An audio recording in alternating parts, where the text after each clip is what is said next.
हरिओम। स्वागत है आप सभी का आज के इस व्याख्यान में। हम सभी लोग लघु सिद्धांत कौमुदी का क्रमशः अध्ययन कर रहे हैं और उस अध्ययन में वृद्धिरादैच इसके विषय पे पहुंचे हैं। ठीक, इससे पहले यदि आपको ध्यान हो तो उरण रपरः के माध्यम से हमने क्या कहते हैं कृष्णार्धी तवलकारः सिद्ध किया था और फिर लोपः शाकल्यस्य और पूर्वत्रा सिद्धम को समझा था। लोपः शाकल्यस्य और पूर्वत्रा सिद्धम कहता क्या है? लोपः शाकल्यस्य कहता है कि अवर्ण पूर्व में हो ऐसे य और व का लोप होता है, पर शर्त क्या है? उसके बाद अश होना चाहिए। पहले अवर्ण हो फिर या और व हो, उसके बाद अश होना चाहिए, पर वह जो या और व हो वो पदांत भी हो, ऐसी भी विशेषता। तो उस या और व का लोप होता है। पर यह सूत्र क्योंकि 8वें अध्याय के तीसरे पाद का 19 नंबर का सूत्र है ना, 8-3-19 नंबर का सूत्र है, तो इस सूत्र ने जो कार्य किया वह पूर्वत्र असिद्धम, वो पहले वाले सूत्रों के लिए असिद्ध है। ठीक है, यही इसका निष्कर्ष जाना था हम सबने। अब इस तरह से हर इह और हर इह, विष्णु इह और विष्णवी, ये दो रूप वैकल्पिक सिद्ध किए थे। अब आ जाते हैं वृद्धि संधि पर। अभी तक हमने क्या क्या पढ़ा है? यण पढ़ लिया है, यण संधि पढ़ा, फिर उसके बाद अयादि भी पढ़ लिया, ठीक, फिर गुण पढ़ा, ठीक, गुण भी आ गया था अयादि के बाद। अब गुण के बाद वृद्धि। ठीक है, वृद्धि संधि देखिए क्या होता है। वृद्धि संधि कब होती है, वृद्धि कैसे होती है, वृद्धि, इन सब बातों को जानते हैं। तो पहले आदेंग गुणः, जिस तरह से हमने एक सूत्र पढ़ा था अदेंग गुणः, उस सूत्र ने कहा था अ ए ओ ये तीनों वर्ण गुण हैं। अदेंग गुणः का तात्पर्य क्या हुआ था? अ ए ओ ये तीनों वर्ण गुण हैं। उसी तरह वृद्धिरादैच, वृद्धिरादैच बहुत लघु सिद्धांत कौमुदी क्योंकि प्रक्रिया अनुसारी ग्रंथ है, इसलिए प्रक्रिया अनुसारी यदि हम चलते हैं तो बहुत सामान्य अर्थ इसका जानना अपेक्षित है। अन्यथा यदि केवल वृद्धिरादैच शब्द का अष्टाध्यायी के क्रम से अर्थ जानने जाएं तो और विस्तार इसमें जाया जा सकता, बहुत विस्तार में, पर बहुत ज्यादा विस्तार में नहीं जाएंगे। केवल वृद्धिरादैच, देखिए वृद्धि धन आदैच ये है। इसको क्या है इस सूत्र में मैं यहां लिख देता हूं, वृद्धि धन आदैच। ठीक, आदैच में भी छिपा हुआ है क्या? आत च ऐच च, आत च ऐच च इति आदैच बनेगा। अब कहते हैं कुछ लोग थोड़ा इसमें प्रश्न उठाते हैं कि आत च ऐच च समाहार हो जाता तो आदैचम बनता, आत ऐचम अथवा आदैचौ बनता। वो कैसे हुआ है वो सब बहुत सारा मतभेद है।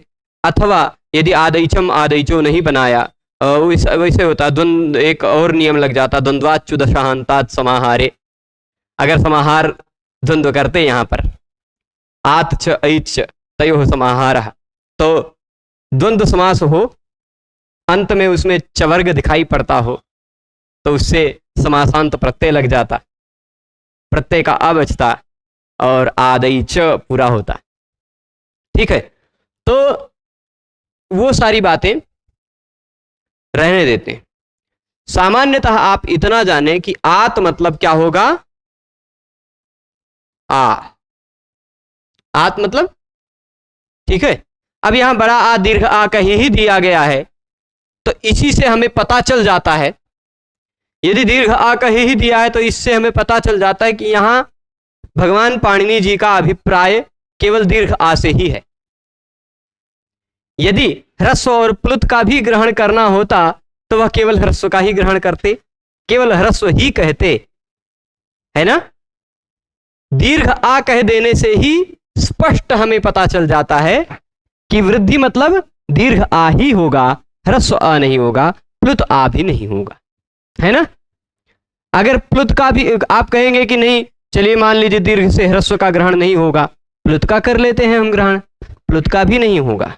अगर उनको प्लुत का ग्रहण करवाना होता तो केवल अ ही कहते, केवल अ ही कहते, ह्रस्व अ कह देते, उसी से सबका ग्रहण होता। ठीक है, तो आत का मतलब आ हो जाएगा, ऐच का मतलब आई औ, ऐच में यही दोनों तो हैं, ऐच प्रत्याहार बनाया था ना, आई औ, आई औच सूत्र के आई औ, यह ऐच प्रत्याहार में आ जाएंगे। तो आ, आई, औ इन तीन वर्णों को क्या कहा जाएगा? वृद्धि कहा जाएगा। क्या कहा जाएगा? मतलब अब पूरे व्याकरण में कहीं भी कहा जाए कि वृद्धि करो किसी भी सूत्र से, चाहे उतो वृद्धिर लुकी हली ऐसे, चाहे सिचि वृद्धि परस्मयी पदेशु कहें, चाहे मृजेर वृद्धि कहें, चाहे और कहीं किसी भी नियम के द्वारा वृद्धि शब्द का ग्रहण करें, वृद्धि रेच ही कहें, ठीक, कि एच पर में हो तो वृद्धि कर डालो। किसी भी नियम से अगर कहा जाए कि वृद्धि करो तो आप क्या करोगे? आ करोगे या आई करोगे या औ करोगे। जैसे किसी भी नियम से कहा जाए कि गुण करो तो आप क्या करते थे? अ करते थे, ए करते थे, ओ करते थे। जिस तरह अ ए ओ करते थे गुण कहने पर, उसी तरह अगर किसी भी नियम से किसी भी सूत्र से कहा जाए वृद्धि करो तो आप वृद्धि के जगह पे क्या करेंगे? वृद्धि मतलब व ऋ ध द ध ई, ये इतने वर्णों का समुदाय नहीं लिख डालेंगे, वहां चाहे आ लिखेंगे, चाहे ऐ लिखेंगे, चाहे औ लिखेंगे। ठीक है, अब वृद्धिरादेश का इतना सामान्य अर्थ हुआ। एक बात इसमें और उठी है, जो आत में त दिखाई पड़ रहा है ना, वो तपरकरण है। त से पूर्व जो होता है वह भी तपर कहलाता है, ता के पर में जो होता है वह भी तपर कहलाता है। ता से पूर्व, इस तरह से तपूर्व क्यों नहीं कहा? तो तपर शब्द में दोनों तरह से अर्थ लिया जा सकता है, तः परः यस्मात् सह तपरः, अथवा तात परः तपरः। तो त पर में है जिससे वह तपर है, कौन? आ। ता से पर में जो है वह तपर है, यानी कौन हो गया तपर? ऐच। ठीक, तो आ और ऐच दोनों सामान्य दृष्टि से लगता है कि तपर हैं, पर आ कह देने से ही स्वयं सिद्ध हो जाता है, आ कह देने से स्वयं सिद्ध हो जाता है कि यहां ह्रस्व आ का बोध नहीं करवाना चाहते हैं, प्लुत आ का बोध नहीं करवाना चाहते हैं। अगर ह्रस्व प्लुत इत्यादि का बोध करवाना चाहते तो वह ह्रस्व ही कह देते। अर्धमात्रा लाघवेन पुत्रोत्सव मन्यन्ते वैयाकरणाः, अगर आधे मात्रा का लाघव हो जाता है तो बेटे के जन्म के उत्सव के समान उत्सव मानते हैं अगर वैयाकरण लोग, तो बड़ा आ क्यों कहने जाते? पाणिनि जी ह्रस्व आ कह देते, एक मात्रा का लाघव हो जाता। बड़े आ में दो मात्रा है, ह्रस्व आ में एक ही मात्रा है, तो एक मात्रा का लाघव होता, और ह्रस्व दीर्घ और प्लुत सबका ग्रहण हो जाता है ना। इसलिए दीर्घ कह देने से ही स्पष्ट आपको प्रतीत हो जाता है कि दीर्घ से और किसी का ग्रहण नहीं होगा। पर ऐच में, ऐच तो सीधे सीधे कहा है, उससे पता चलता है ऐच में आप आई इस वाले का भी ग्रहण कर सकते थे, औच इस वाले का भी ग्रहण कर सकते हैं क्या? ऐसा आपके मन में प्रश्न होगा। तो वृत्ति में यह स्पष्ट कहा गया तपरकरणम ऐजर्थम, ऐच के लिए ही तपरकरण किया गया है कि ऐच अपने अन्य सवर्णों का ग्रहण न कर लें, केवल दीर्घ वाले का ही ग्रहण करें। ठीक है, ऐच किसका ग्रहण करें? केवल ऐ औ का ही ग्रहण करें, अपने अन्य सवर्णों का ग्रहण न करें, यानी प्लुत वाले भेद का ग्रहण न करें। क्यों? कि यदि प्लुत ऐ और प्लुत औ की भी वृद्धि संज्ञा हो जाती तो समस्या क्या आती? मैं ऐसे दिखा देता हूं। खट्वा क्या है? खट्वा, ठीक, और ऐडक ले लीजिए, चाहे एडक ले लीजिए, खट्वा एडक। अब देखिए खट्वा में क्या है आप बताइए? कितनी मात्रा का? दो मात्रा का। एडक में ए कितनी मात्रा का? दो मात्रा का। दीर्घ ही होता है, एच का ह्रस्व होता नहीं। तो दो दो चार मात्रा हो गई। ठीक, दो दो चार मात्रा हो गई। इन चारों की जगह पे कम से कम 3 मात्रा वाली तो वृद्धि हो गई करती है ना, प्लुत वाली वृद्धि आने लग जाती। इसी तरह खटवा ऐड करना होता, मतलब जैसे ऐसे कह दीजिए कोई एक मात्रा वाला खटवा ना होता, यहाँ कुछ ऐसे होता, प्रकोष्ठ होता, प्रकोष्ठ एडक होता। ठ में अ था, ए में ए था, अ ए।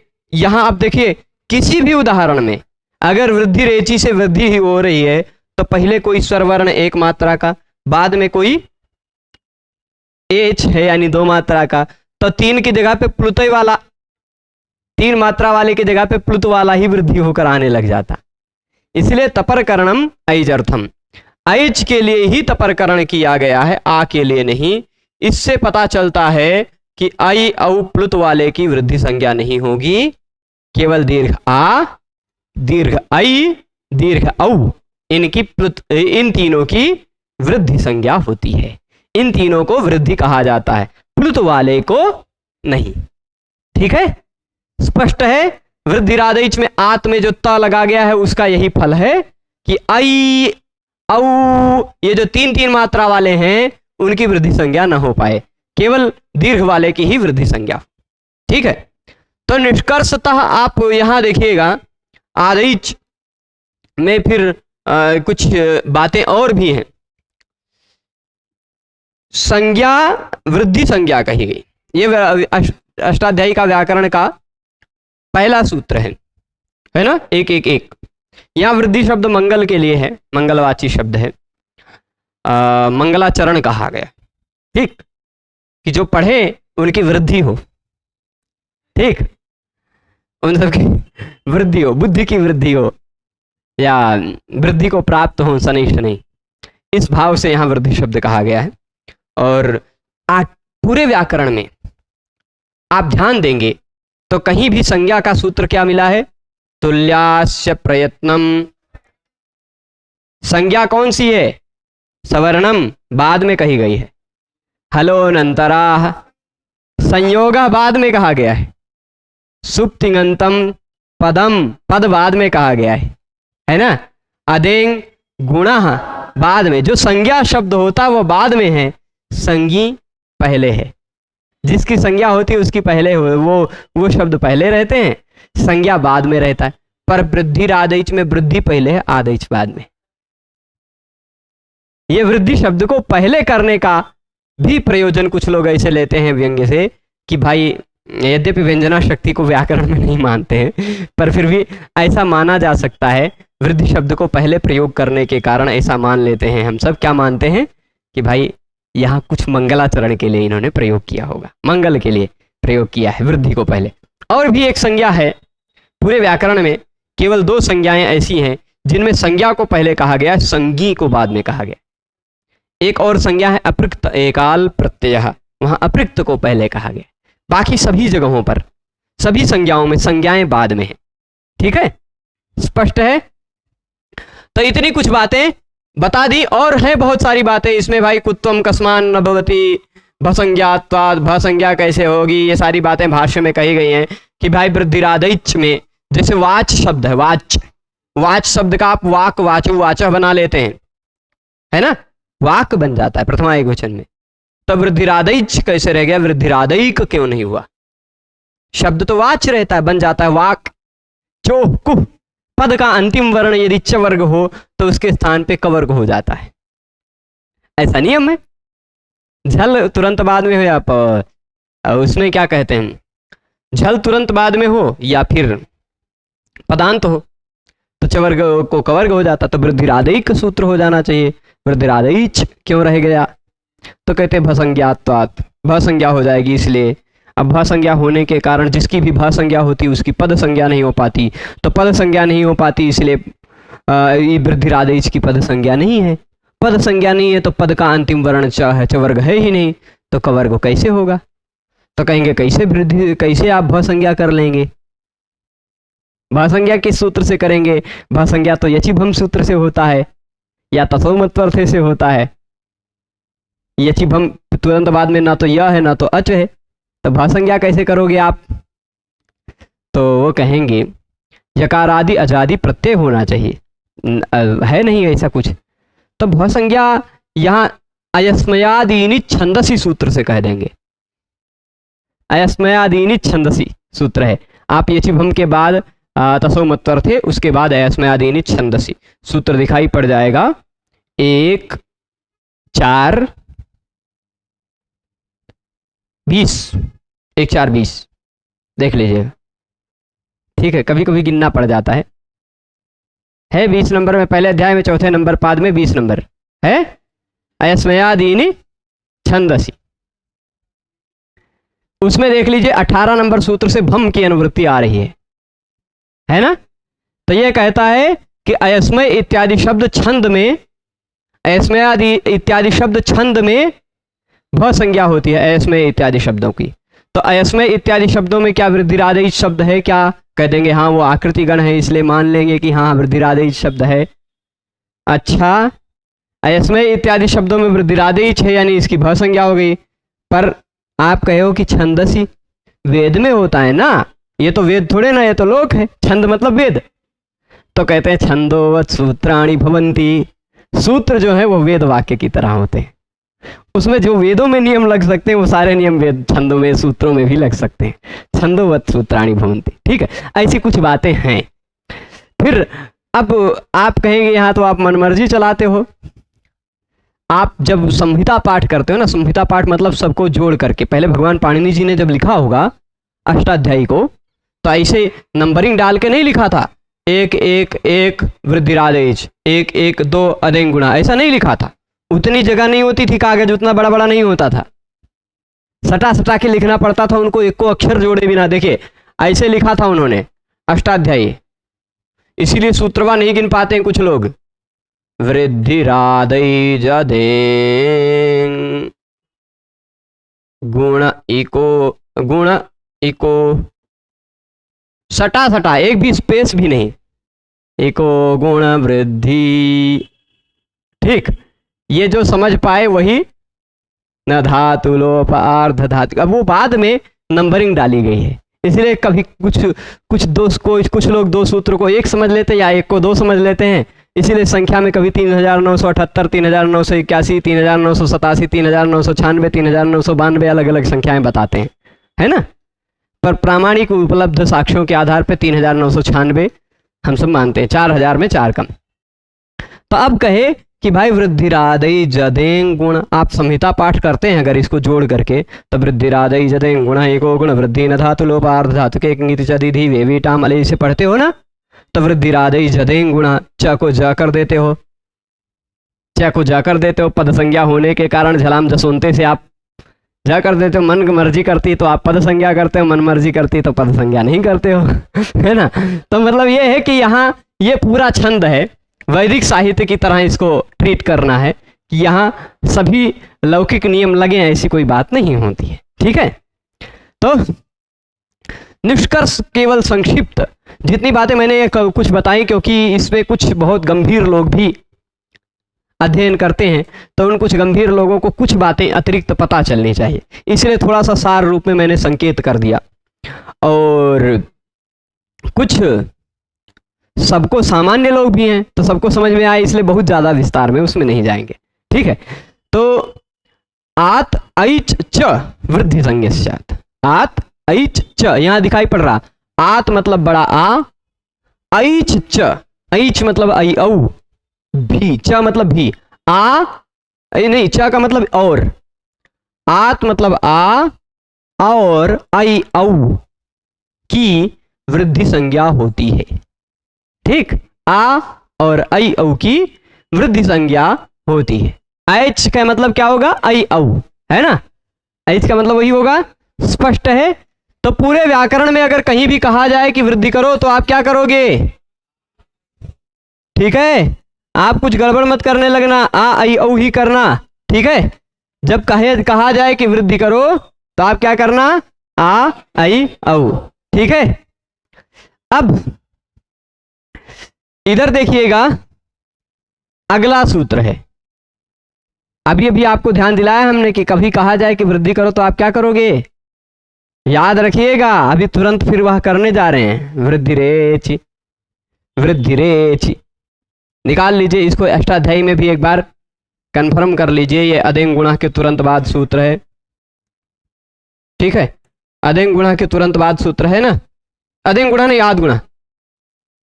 काहे पांडे जी गड़बड़ करते हो कभी कभी, है ना। संज्ञा सूत्रों में पहले वृद्धिरादेच रखा, फिर अदेंग गुणा, पर विधि सूत्रों में पहले आद गुणा फिर बाद में वृद्धिरेचि, है ना। तो स्पष्ट है, देख लीजिए जरा सा।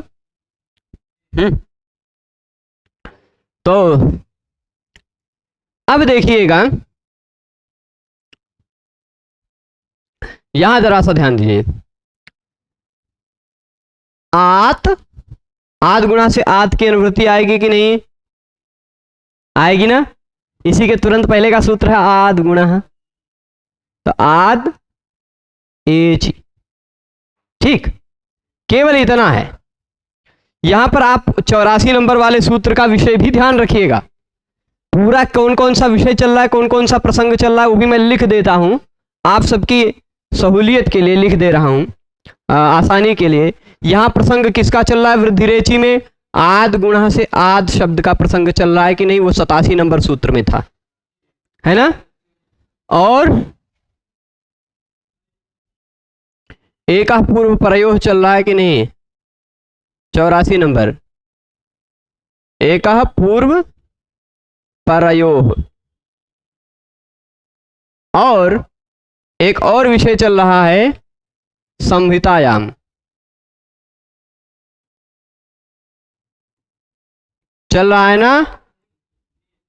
कितने नंबर सूत्र में संहितायाम दिख रहा है आपको, 72 जी, है ना। तो यह पूरा वृद्धिरेचि सूत्र हुआ। पाणिनि जी एक बार जो कहती है वो बार बार थोड़े ना कहने जाएंगे, वो तो आप ध्यान देना है पिछले पिछले वाक्यों में क्या क्या कहा, है ना। मैं ऐसे बोलता रहा हूं कि रुपेश जी व्याकरण पढ़ते हैं, रुद्र जी व्याकरण पढ़ते हैं, अमन जी व्याकरण पढ़ते हैं, इसे बार बार वही बोलते रहें तो इसे थोड़े ना चलेगा। मैं बोल दूंगा रुपेश जी पढ़ते हैं, अमन भी, ऐसे रुद्र प्रताप भी, सीधे, है ना, बोलते जाएंगे ना। तो उसी तरह जब एक बार आद कह दिया तो फिर से आद कहने की क्या जरूरत, एक बार एक पूर्व प्रयोग कह दिया तो फिर से नहीं कहेंगे उसको। तो निष्कर्ष ये है, देखिएगा जिस जिस शब्द पर मैं नीचे पेन ले जा रहा हूं उसी उसी शब्द का अर्थ बोलूंगा। आवर्ण के बाद, अवर्ण के बाद यानी अ हो चाहे ह्रस्व चाहे दीर्घ, ह्रस्व चाहे दीर्घ अ के बाद यदि एच आता हो, एच मतलब ए ओ आई औ आता हो, है ना। अवर्ण के बाद यदि एच आता हो तो पूर्व और पर दोनों के स्थान पर एक होता है, वह वृद्धि होती है। पूर्व और पर के स्थान पर एक कार्य होता है, वह एक कार्य क्या होता है, वृद्धि होती है। कब, संहितायाम, जब संहिता हो रही हो तब, जब संहिता हो रही हो तब, ठीक। संहिता न करनी हो तो कोई दिक्कत नहीं, संहिता न करनी हो तो कोई दिक्कत नहीं है। ऐसे मान लीजिए हम वाक्य में बोल रहे हैं रमा एति, बोल रहे हैं, क्या दिक्कत है, ठीक, रमा गच्छति। अब मान लीजिए ऐसा बोल सकते हैं ना वाक्य में, पर वाक्य में नहीं, अगर संहिता करना चाहें तो आ और ए यहां क्या हो जाएगी, वृद्धि हो जाएगी, ठीक है। अभी उदाहरण से देखेंगे, यहां उदाहरण जो इन्होंने दिया उसके उदाहरण को देखेंगे। यहां एक बात और लिखी है, देख लीजिए, मैंने अपने मर्जी से कुछ नहीं जोड़ा है, आपको अष्टाध्यायी में दिखाया। इस नहीं देखे हो जो लोग गोपाल दत्त पांडे जी वाली अष्टाध्यायी में ये 6188 नंबर सूत्र निकाल कर देख लें।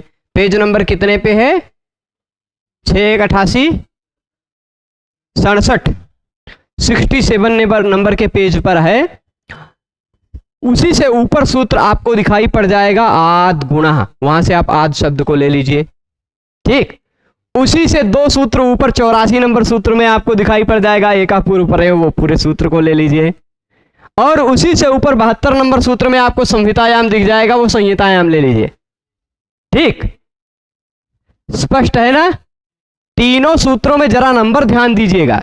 संहितायाम में देखिए इधर, ये जो संहितायाम शब्द है, इस संहितायाम सूत्र में आपको नंबर 6-1-154 लिखा हुआ दिखाई पड़ रहा है, 157 लिखा हुआ दिखाई पड़ रहा, 58, हाँ 57, 57, 58, ठीक है, 158 है, यानी 158 नंबर सूत्र तक तो संहितायाम जाएगा ही।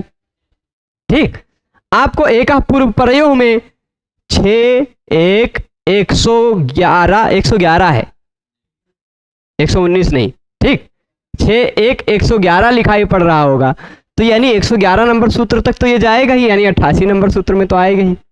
आद में आपको आद गुणा में आद क्या दिखाई पड़ रहा है, कौन सा नंबर लिखा है, 96 लिखा है ना, यानी 96 नंबर सूत्र तक तो आद जाएगा ही। ठीक है, स्पष्ट है, इतनी बातें स्पष्ट है ना? तो यानी वृद्धिरेचि सूत्र आप छोटा सा मत समझिएगा, ये जिस प्रसंग पर चल रहा उन प्रसंग को लेते हुए, यदि मैंने प्रसंग लेकर ही ना लिखा है अपने मर्जी से, तो इतने सारे शब्दों को तो नहीं लिखा है ना। अब जरा आप वृत्ति को देखिए, आद ये यहां दिख गया है ना, वृद्धि में जो लिखा हुआ है वृत्ति में आद, एच यहां दिख रहा है, आद एच परे, ये पर एच परे सप्तमी लगा होता है तो परे कहते हैं, अच्छी परे है ना, सप्तमी लगा हो तो पूर्व के स्थान पर कार्य होता है, इसलिए परे अर्थ ले लेते हैं जहां भी सप्तमी लगा। तो वृद्धि ही, ये वृद्धि दिखाई पड़ रहा है। और एकादेश, एकादेश मतलब दोनों पूर्व और पर के स्थान पर एक आदेश, पूर्व और पर के स्थान पर जो एक होता है, चाहे पूर्व परयो रेखा कहते हैं, पूर्व परयो एकादेशा कहते हैं, या खाली खाली एकादेशा कह देते हैं, बात एक है। पूर्व परयो रेखा, पूर्व और पर के स्थान पर एक काम करो, या पूर्व पर के स्थान पर एक आदेश करो, या एक आदेश करो, बात वही है ना? तो वृद्धि एक आदेश होती है, कोई नई बात तो बताई नहीं ना, जब प्रसंग पे चल रहा है वही चल रही है ना। तो निष्कर्ष आप क्या समझे इसका, कि ऐसा होना चाहिए, पहले आ होना चाहिए। आद कौन सा था, मैंने आद गुणा बताते समय आद बताया था कि अ का पंचमी एक वचन का रूप है ना? तो आ मतलब ये वाला हो चाहे ये वाला हो, दोनों चलेगा, है ना? प्लुत वाला होगा तो अभी आगे आप हो सकता है अगले सप्ताह पढ़ें प्लुत प्रगृह्या अचि नित्यम, तब आप जान पाए कि प्लुत जब होता है या प्रगृह्य संज्ञा जब होती है तो फिर प्रकृति भाव होता, वहां संधि कार्य नहीं होता, इसलिए प्लुत को हम छोड़ देते हैं। पहले आ अथवा आ हो, उसके बाद प्लस में क्या होना चाहिए, एच होना चाहिए। ठीक, एच यानी ए ओ आई ओ होना चाहिए, तो क्या होगा, वृद्धि होगी, वृद्धि होगी ना। यहां एक शब्द आपको जरा ध्यान दीजिए, ये लिखा हुआ दिखाई पड़ रहा है, यह जो वृद्धि रेचि है यह गुण का अपवाद है। क्या है, गुण का अपवाद है। अब अपवाद है ये कैसे समझे आप, तो जरा अष्टाध्यायी में ध्यान से देख लीजिए, 6-1-77 नंबर सूत्र को देखेंगे, 6-1-77 नंबर सूत्र को, इको यणचि दिखाई पड़ा, इको यणचि में अचि शब्द थोड़े मोटे अक्षरों में लिखा दिखाई पड़ रहा हो। ठीक, इको यणचि से अचि शब्द की अनुवृत्ति काफी सूत्रों तक जाती है, 125 तक, है ना? 77 से 125 तक, मतलब आप समझ लीजिए अचि का विषय कितने सूत्रों में है, लगभग 48 सूत्रों में, इको यणचि को लेकर भी 48 सूत्रों में। ठीक, तो यानी इस सूत्र में भी अचि का विषय आ रहा है, वृद्धि रेचि में भी, आद गुणा में भी अचि का विषय आ रहा है। जहां अच के सिवाय कुछ दूसरा कहा गया हो वहां अच का विषय नहीं आएगा, पर जहां कुछ ना कहा गया हो वहां तो अच का विषय आएगा ही। ठीक है, तो अब यहां जरा ध्यान देंगे आप जब, तो आपको पता चलेगा, पहले हो अवर्ण, क्या हो, अवर्ण मतलब ह्रस्व चाहे दीर्घ दोनों ले लीजिएगा, उसके बाद क्या हो, अच, तो होता क्या था, अवर्ण के बाद अच पर में हो तो पूर्व और पर के स्थान पर एक गुण होता है। अवर्णाद अच परे पूर्व परयोर एक गुण एकादेश से आता है ना। तो अवर्ण हो उसके बाद अच हो। अच में क्या आता है भाई? आ ई उ रे ल ए ओ आई आउ, इतने आते हैं ना। पहले हो अ यानी ह्रस्व अ चाहे दीर्घ अ, उसके बाद हो ये सब, तो हो जाती है वृद्धि, हो जाता है गुण, गुण हो जाता है ना, ऐसा सूत्र ने कहा था। पर वृद्धिरेचि ने कहा कि पहले अवर्ण हो उसके बाद एच हो, यानी ये हो, तो वृद्धि होगी। तो यानी ये गुण का अपवाद हुआ कि नहीं? जैसे हमने वो ये कहा मट्ठा वाला और दही वाला उदाहरण हम बहुत देते हैं, है ना। मट्ठा दही वाला ना दे उदाहरण तो कुछ दूसरा उदाहरण दे देते हैं। कह देते सबको भोजन दो, यहाँ जितने लोग बैठे हैं सबको भोजन दो और रुद्र जी को फलाहार दो। ठीक, सबको भोजन दो, रुद्र जी को फलाहार दो। तो ये समझ में आ जाएगा सामने वाला व्यक्ति, यह पता चल जाएगा कि हाँ सबको भोजन मिलना है। सब में रुद्र जी भी आ जाते हैं, आ जाते हैं, पर इनको फलाहार भी मिलेगा, सबको भोजन भी मिलेगा, पर इनको भोजन नहीं मिलेगा अन्य। तो ये अपवाद नियम है। ठीक, अपवाद नियम इसे ही कहते हैं। तो अवर्ण के बाद कोई भी स्वर हो तो गुण करो, पर अवर्ण के बाद अगर एच हो तो वृद्धि कर दो। तो वो एच होने पर वृद्धि वाला जो नियम है वह गुण का अपवाद नियम हो गया। जैसे फलाहार वाला नियम भोजन का अपवाद नियम हो गया। ठीक, वहां तक्र कौंडिन्य न्याय चलता है। एक न्याय चलता है, कौन सा न्याय? तक्र कौंडिन्य न्याय। ठीक, कौन सा न्याय है? तक्र कौंडिन्य न्याय। तब ब्राह्मणेभ्यो दधिदीयताम तक्रम कौंडिन्याय। ब्राह्मणेभ्यो दधि दीयताम तक्रम कौंडिन्याय। सभी ब्राह्मणों को दही दो और कौंडिन्य को मट्ठा दो। तो कौंडिन्य भी बेचारे ब्राह्मण है लेकिन उनको केवल मट्ठा मिलेगा, तक्र, दधि नहीं मिलेगी। ठीक, ऐसे वाला ही नियम है यहाँ। तो अब समझिएगा, यही बात यहाँ है कि अवर्ण के बाद एच हो, अवर्ण के बाद एच हो तो पूर्व और पर दोनों के स्थान पर एक होता है, और वह एक जो होता है उसको कहते हैं वृद्धि, वृद्धि रेख आदेश। ठीक है, स्पष्ट है। अब उदाहरण से देखते हैं, उदाहरण से देखते हैं। ये ऊपर मिटा दिए, यानी अब गुण कितने पे बचा? कितने वर्ण होने पर? अ ई उ रे रे, इतना समझें। अभी अ वाला भी बाद में अपवाद आएगा, अगस वर्ण दीर्घा अगले हफ्ते आएगा। ठीक, तो वो अ के बाद अ वो वाला अपवाद आएगा विशेष। पर अब अवर्ण के बाद यदि एच हो तो पूर्व और पर के स्थान पर एक होता है, वो भी वृद्धि होती है संहिता होने पर। ठीक, जैसे उदाहरण यहां दिया है, एच का चारों का उदाहरण देंगे ना, चारों का उदाहरण देंगे। जैसे यहां लिख दें, हम क्या कहते हैं इसको, एक काम करते हैं, यहीं पर लिखते हैं बढ़िया से चारों को।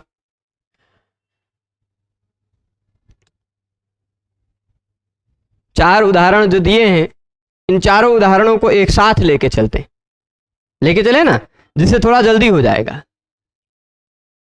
यह है कृष्ण धन एकत्व, एक का भाव एकत्व। ठीक, फिर उसके बाद गंगा धन ओघ। ठीक, और फिर उसके बाद यहां दो उदाहरण नीचे लिख देते हैं। ठीक है, देव देव धन ऐश्वर्य, और फिर उसके बाद कृष्ण धन औत्कंठ।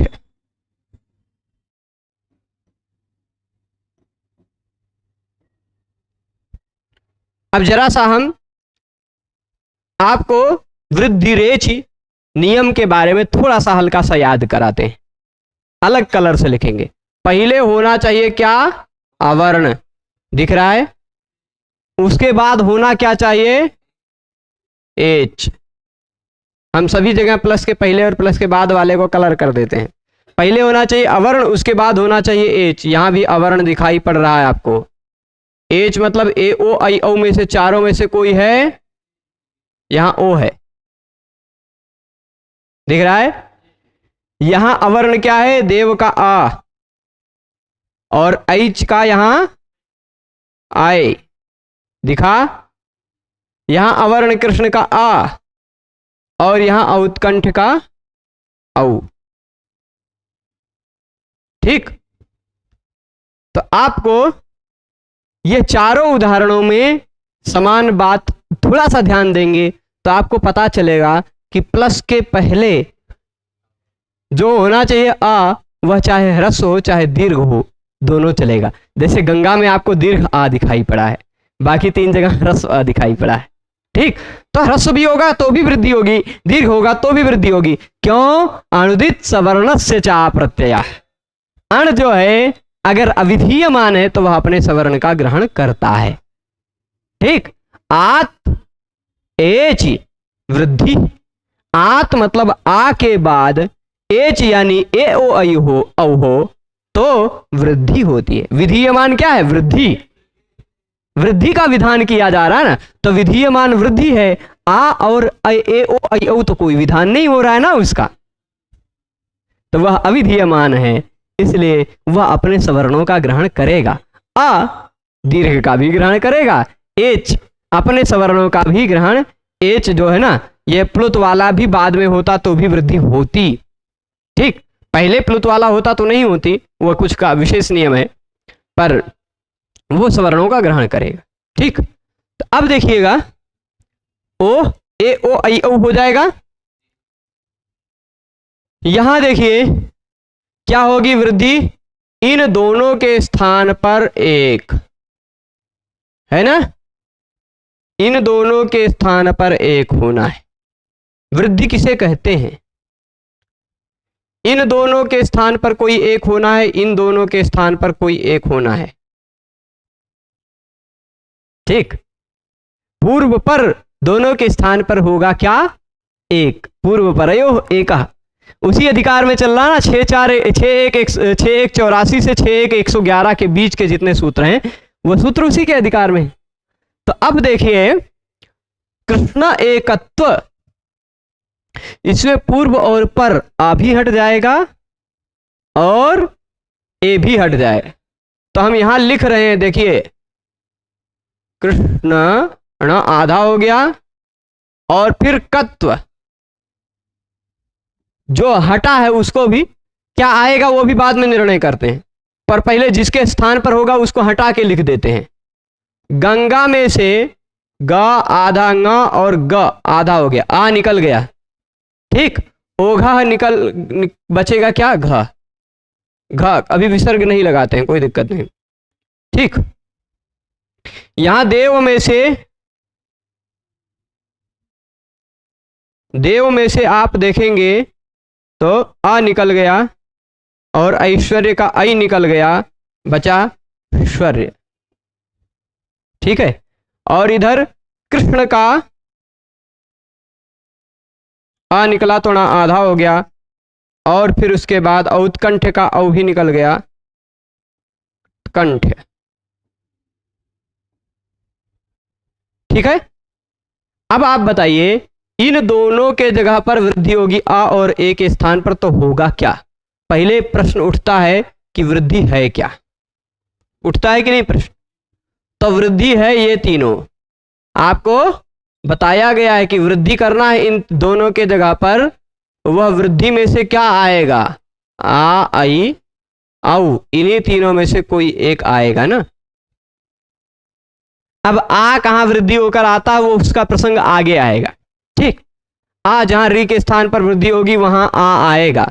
जैसे गुण वाले में जैसे री और ली के स्थान पे आ रहा था, ह्रस्व आ, वैसे वृद्धि में भी री और ली के स्थान पर जब होगा तो आ आएगा।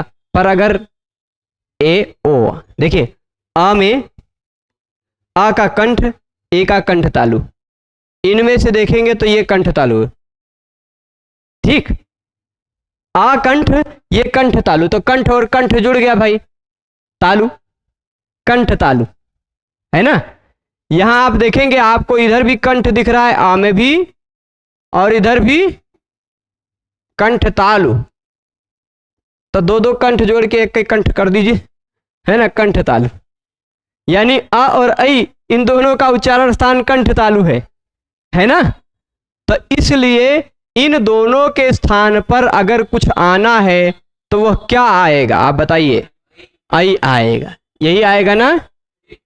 उसी तरह यहां भी अ कंठ, ऐ कंठ तालु, इन दोनों के स्थान पे, भले ही यहां पहले आ, यहां से ऑलरेडी ऐ रखा हुआ है, फिर भी दोनों के स्थान पर आना क्या है, वृद्धि। वृद्धि क्या होता है, ये ऐ ही, प्लुत वाला नहीं। तो इन दोनों के स्थान पर आएगा क्या, ऐ ही, वृद्धि। तो यहां देख लीजिए, मैं ऐ लिख दूं, यहां भी इन दोनों के जगह पे आएगा क्या, ऐ, लिख दिया, ठीक है। यहां आप देखिए आ और ओ को जोड़ने पर आ का उच्चारण स्थान क्या, कंठ, ओ का कंठोष्ठ, ठीक। तो कंठ और कंठोष्ठ जोड़ने पर मान लीजिए खाली कंठोष्ठ, ठीक। इन तीनों में कौन सा कंठोष्ठ है, ये वाला। तो यानी इन दोनों के स्थान पर आ और ओ के स्थान पर आएगा क्या, औ। यहां भी अ है और औ भी है, फिर भी इन दोनों के स्थान पर आएगा क्या, विषय समझ गए हैं आप सब, समझ गए। अ और औ के स्थान पर आ जाएगा औ। काहे औ आया, क्योंकि वृद्धि करने को कह रहे, वृद्धि औ ही होता है, और ज्यादा बड़ा वाला औ नहीं होता है, ठीक, स्पष्ट है।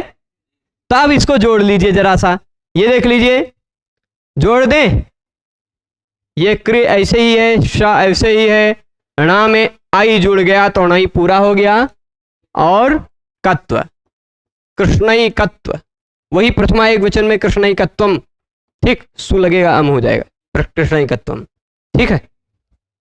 यहां आप देखिए, इनको मिटाते हैं, यह गंग ग है, आधा ङ है, ग है, ठीक। ग आधा था, उसमें औ जुड़ जाएगा तो ऐसे हो जाएगा कि नहीं, और फिर ये घ, गंगौघ, ठीक, यही बना। ओघ शब्द पुल्लिंग है, इसलिए गंगौघ जो बनेगा वह कैसा बन जाएगा, पुल्लिंग, गंगौघ, ठीक। ओघा पुल्लिंग नहीं, शायद नपुंसक लिंग है, ठीक। एक बार इसको स्पष्ट करना पड़ेगा, पर देव ऐश्वर्य, ठीक। इधर देखिए, देव वैसे ही है, लिख दिया, ठीक। वह आधा था, उसमें ऐ की मात्रा चढ़ गई, देवई, और फिर श्वर्य, ठीक है, देवई श्वर्य। यहां कृष्ण है, ये औ इसी में जुड़ जाएगा,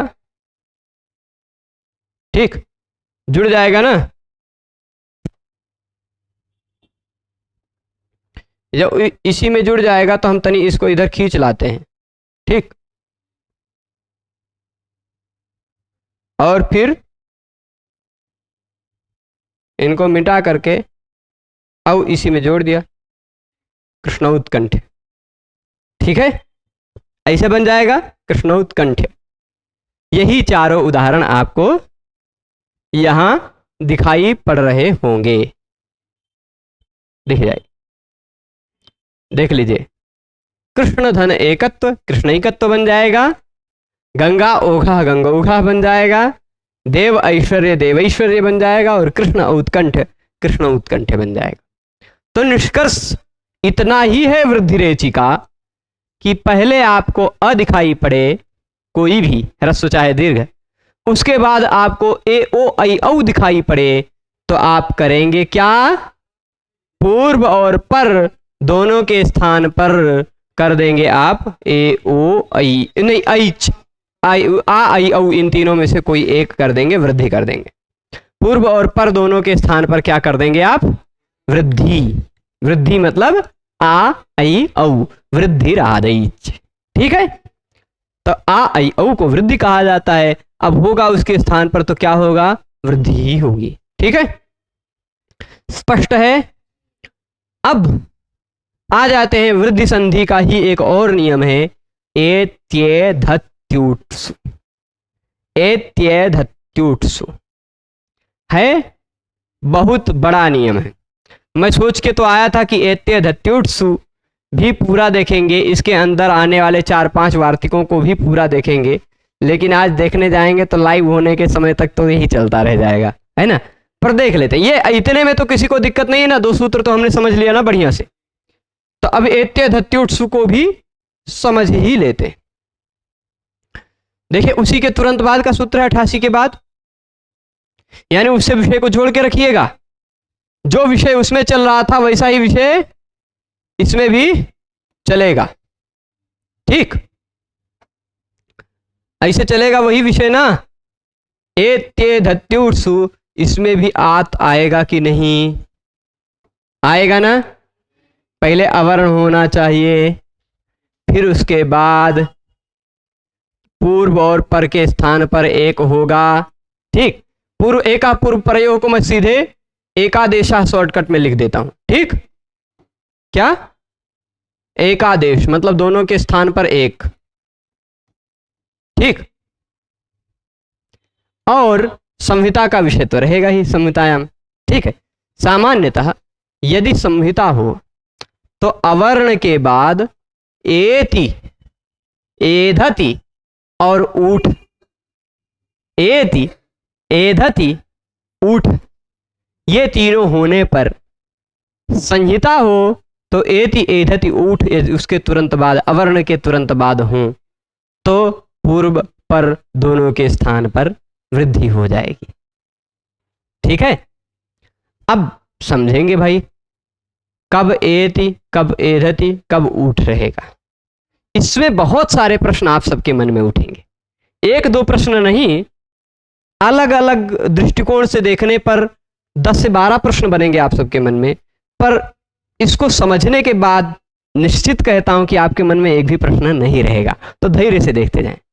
प्रश्न क्या बनेगा? देखिए, आपको लगेगा कि पहले क्या होना चाहिए? अवर्ण यानी अ, उसके बाद होना चाहिए एति या एधति, या शॉर्टकट में कहा गया है एधति, इक स्टिपौ धातु निर्देश से स्टिप का निर्देश करके एधति कह दिया गया है। पर आप जानते हैं कि एध धातु आत्मनेपद है, तो एधते होना चाहिए। ठीक, एधति खाली शॉर्टकट में कह दिया गया है, धातु का निर्देश करने के लिए टिप प्रत्यय लगाकर नहीं कहा है, स्टिप प्रत्यय लगा के कहा है। परस्मैपदी प्रत्यय ऐसा नहीं कहिएगा कि आप एधते, एधेते, एधन्ते, एधसे, एधेथे, एधेथे, एधध्वे को एधति कैसे बना डाला। तो यहाँ एधति नहीं कहा है, वह लट लकार का रूप नहीं लगाया है भगवान पाणिनि जी ने। वह क्या लगाया है? वह सामान्यतः उन्होंने धातु का निर्देश किया है। एधति का मतलब एध धातु का प्रयोग हो। ठीक, उनका मतलब क्या है कि एध धातु का प्रयोग हो। ठीक, तो प्रयोग क्या होना चाहिए? पहले एति यानी इण धातु का प्रयोग हो। इण धातु, एति का मतलब, एति मतलब खाली एति हो तो नहीं, ये एति में जो ती लगा हुआ वो स्टिप है। क्या है? टिप नहीं है, स्टिप है, आधा श और टिप। मैं अभी आपको एक सूत्र बताता हूं, वो सूत्र निकाल करके आप देख लीजिएगा। 1 मिनट, सूत्र का नंबर मेरे दिमाग से हट गया है। कभी कभी ऐसा होता है, कोई कोई सूत्र किस प्रसंग का है।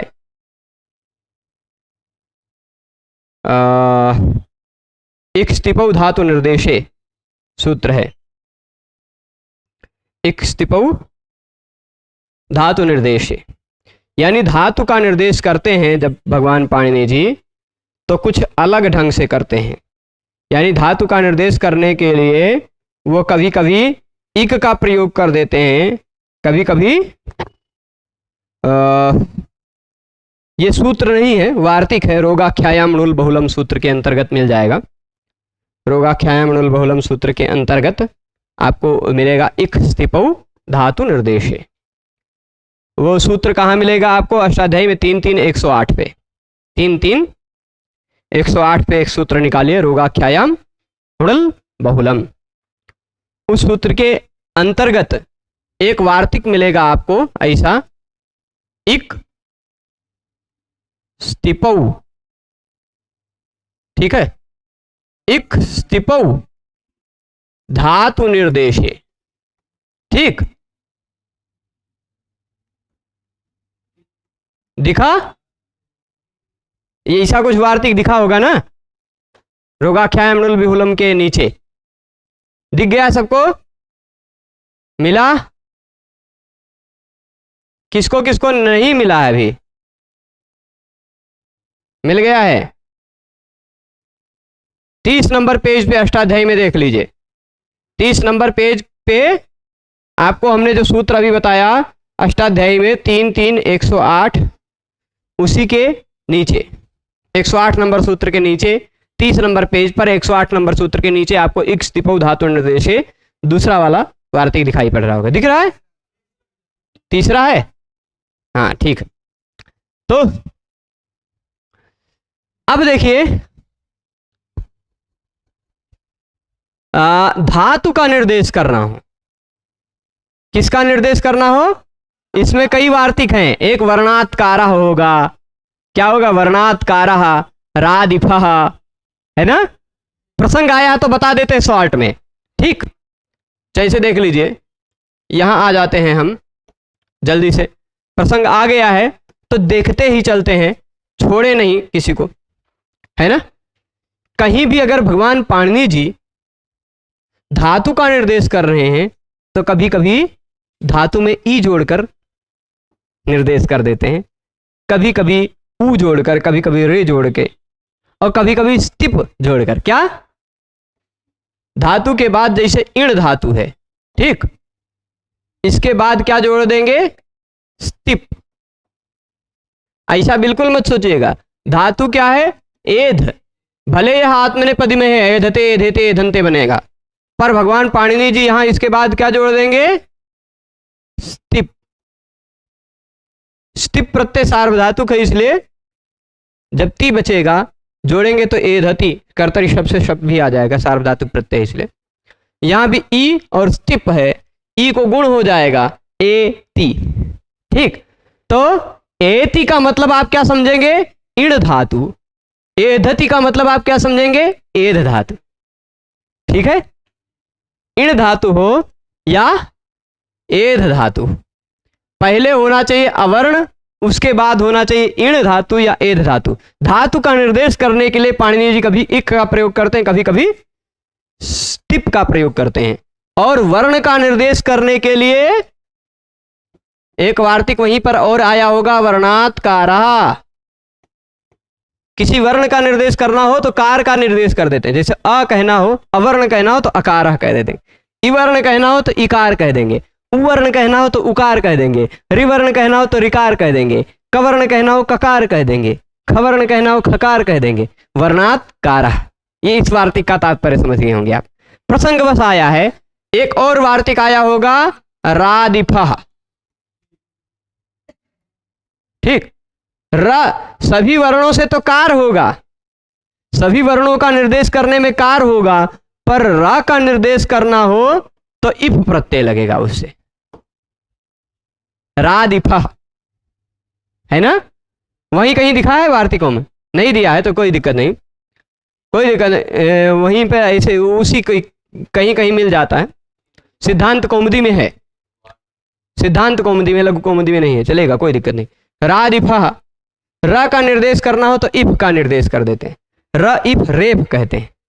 सभी वर्णों के बाद कार लगाते हैं, अकार, इकार, उकार, ऋकार, पर वैसे रकार नहीं कह सकते, रेफ कहेंगे, ठीक, यानी रवर्ण।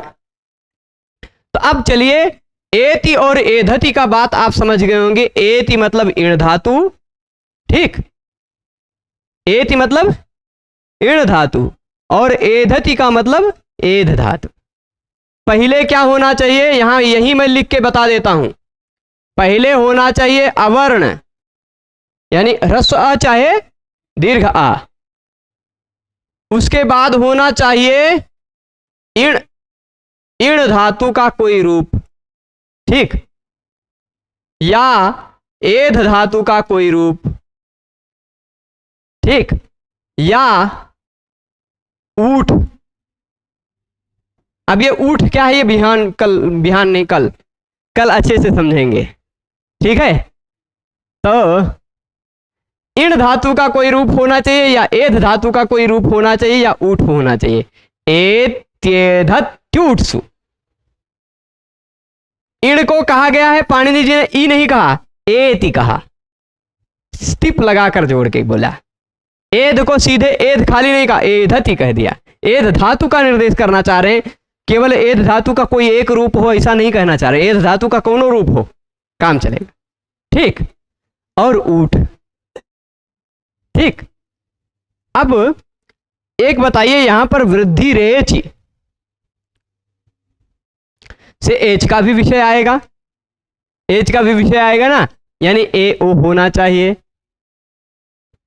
तो इण धातु या एध धातु का, इण धातु या एध धातु का जो रूप होगा वह एच वाला होना चाहिए। एति चलेगा, इतः नहीं चलेगा। एधते, एधेते, एधंते, एधसे, एधेथे सब चल जाएगा, पर कहीं ईदिधत बन जाता है किसी विशेष नियम के कारण, तो वो वाला नहीं चलेगा, ठीक है। तो ये बात समझ लीजिएगा, अवर्ण होना चाहिए, उसके बाद एति, एधति या ऊठ का कोई रूप होना चाहिए। तो पूर्व और पर दोनों के स्थान पर वृद्धि हो जाती है, दोनों के स्थान पर क्या होती है, वृद्धि। यहां पे वृद्धि की बात।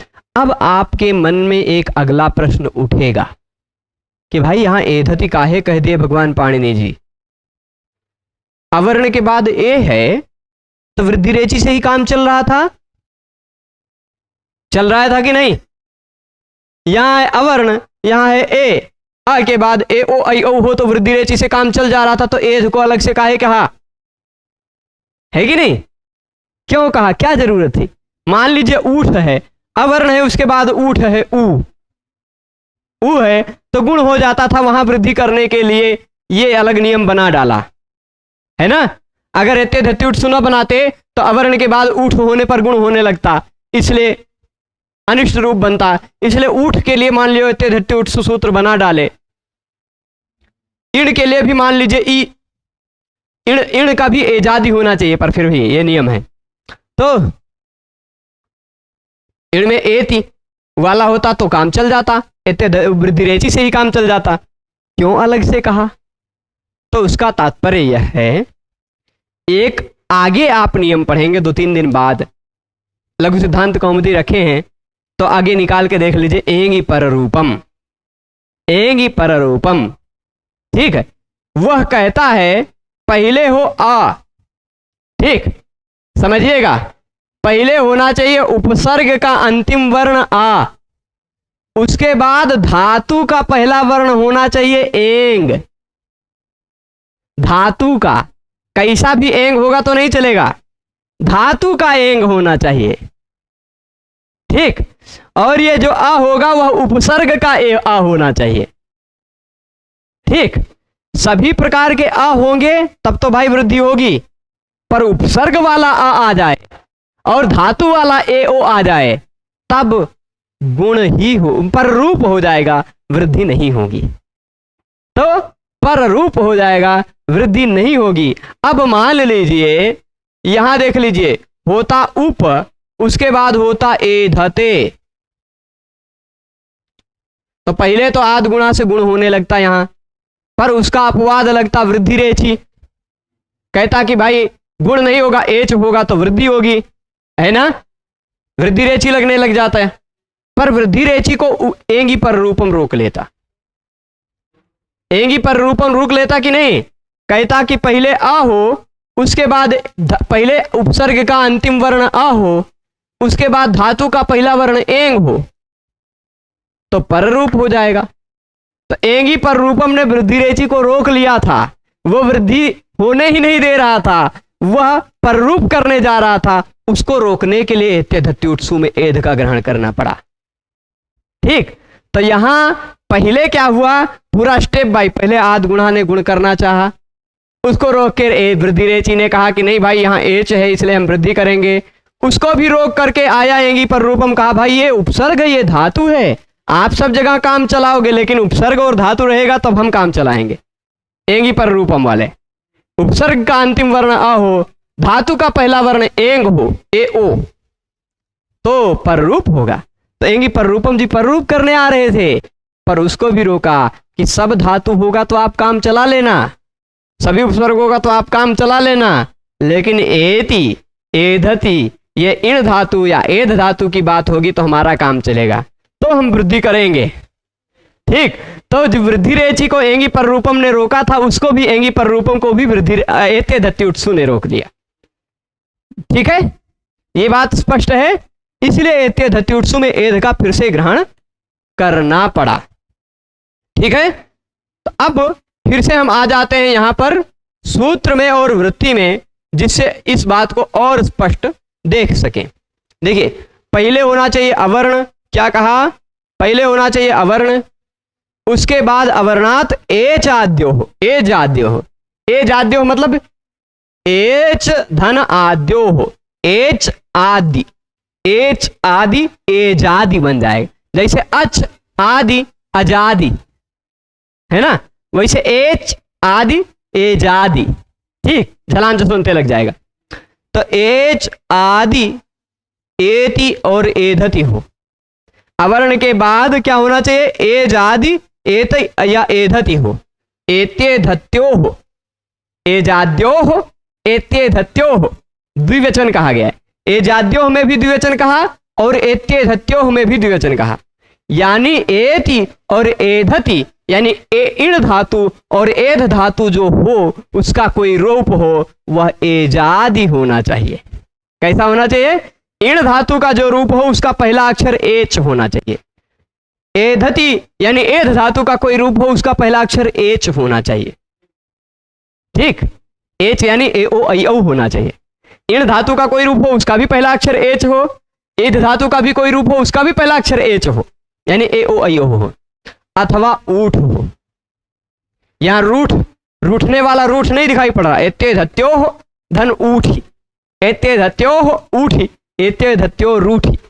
ठीक, वो जो विसर्ग जो बनने से पहले की स्थिति में इस से रू से रू हुआ था, उसी रू का र बचा रह जाएगा, विसर्ग नहीं हो पाएगा। ठीक है, ये यानी पहले होना चाहिए अवर्ण, उसके बाद ईण धातु का कोई रूप हो या एध धातु का कोई रूप हो जिसका पहला अक्षर हो एच।